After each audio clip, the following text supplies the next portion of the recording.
ನಮಸ್ತೆ. ವೃಷಭ ರಾಶಿ ಕಾರ್ಡ್ಸ್ ಬಂದಿರೋದು ಇನ್ನರ್ ವಾಯ್ಸ್. ಅಂದರೆ ನಿಮ್ಮದು current state of mind lot of confusion ಇರುತ್ತೆ. ನಿಮಗೆ ಅನಿಸ್ಬೋದು ಮೇ ಬಿ ಒನ್ ಡೇ ಒಂದು ಡಿಸಿಷನಲ್ಲಿ ಇರ್ತೀರ, ಸೆಕೆಂಡ್ ಡೇ ಇನ್ನೊಂದು ಡಿಸಿಷನಲ್ಲಿ ಇರ್ತೀರ.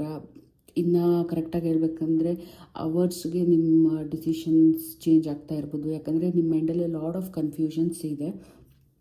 ಸೊ ಈ ಟೈಮಲ್ಲಿ ನಾನೇನು ಸಜೆಸ್ಟ್ ಮಾಡ್ತೀನಿ ಅಂದರೆ ಮೆಡಿಟೇಟ್ ಮಾಡಿ, ಆಮೇಲೆ ನೀವೇನೋ ಒಂದು ಕೆಲಸ ಮಾಡಬೇಕು ಅಂತ ಅಂದ್ಕೊಂಡಿರ್ತೀರ, ಅದನ್ನು ಡೀಪ್ ಡೈವ್ ಆಗಿ ನೀವು ರಿಸರ್ಚ್ ಮಾಡಬೇಕು ಅಂತ ಈ ಕಾರ್ಡ್ ಹೇಳುತ್ತೆ.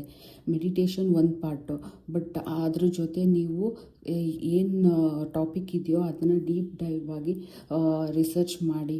ಮೇಯ್ನಾಗಿ ನೀವು ಈ ರಿಸರ್ಚ್ ಮಾಡ್ತಾ ಇರುವಾಗ ನೀವು ಥರ್ಡ್ ಪರ್ಸನ್ ಜೊತೆ ಒಪಿನಿಯನ್ ಕೇಳೋಕ್ಕೆ ಹೋಗಬೇಡಿ. ಫಸ್ಟ್ ನೀವು ರಿಸರ್ಚ್ ಮಾಡಿ, ಆಮೇಲೆ ಅಫ್ಕೋರ್ಸ್ ರಿಸರ್ಚ್ ಮಾಡಿದಾಗ ನಿಮಗೆ ಒಂದು ಕ್ಲಾರಿಟಿ ಬರುತ್ತೆ.